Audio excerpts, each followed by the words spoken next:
আজকে দেখো জগন্নাথ বলরাম সুভদ্রার রথ সাজাবো বলে কি কি মালা এনেছি তোমাদেরকে দেখাচ্ছি। আর জগন্নাথ বলরাম সুভদ্রার জন্য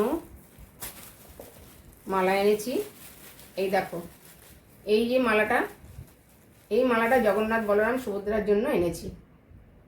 জানি না মালাটা কালকে অবধি থাকবে কি না। আজকে সব কেনাকাটা করে নিয়ে এসেছি। এটা হচ্ছে গাঁদা ফুলের সাথে রজনীগন্ধা দিয়ে মালা গেঁথেছে। এই মালাগুলো দেখতেও ভালো লাগে, নিয়ে এসছি।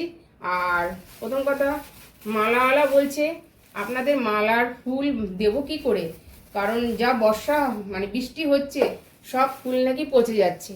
তাও আমি বেছে বেছে নিয়ে এসছি।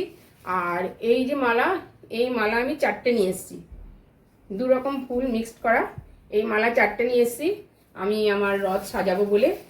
তোমাদেরকে আর দেখালাম না, এর ভেতরেই আছে 4টে ফুলের মালা রথ সাজানোর জন্য। আর নিয়ে এসছি খুচরো ফুল, খুচরো ফুলও নিয়ে এসছি সিংহাসন সাজানোর জন্য। ফুলগুলো কিন্তু অত জুতের না, কারণ বলছে বৃষ্টিতে আমরা ফুল রাখতে পারছি না, তাই বৃষ্টিতে ফুল পচে গেছে। আর আর এখানে আছে 3টে রজনীগন্ধার মালা। এটা হচ্ছে আমার গুরুদেবের জন্য নিয়ে এসছি। ঠাকুর, বড় মা, বড়দা 3জনকেই পরাবো বলে এই মালা নিয়ে এসছি। দেখো সব জট পেকে গেছে, আস্তে আস্তে ছাড়াতে হবে। এই দেখো, এই মালা নিয়ে এসছি। জানি না যদি কালকে অবধি থাকে তো খুব ভালো কথা। আর কি নিয়ে এসছি, আর একটা নিয়ে এসছি হচ্ছে গোলাপ ফুল। এটা রথের সামনে মানে ডেকোরেশনে এই গোলাপ দিয়েও সাজাবো। অনেকদিন ধরে ইচ্ছে ছিল। গত বছর আমি পদ্ম দিয়ে সাজিয়েছি, আজকে আমি গোলাপ দিয়ে সাজাবো।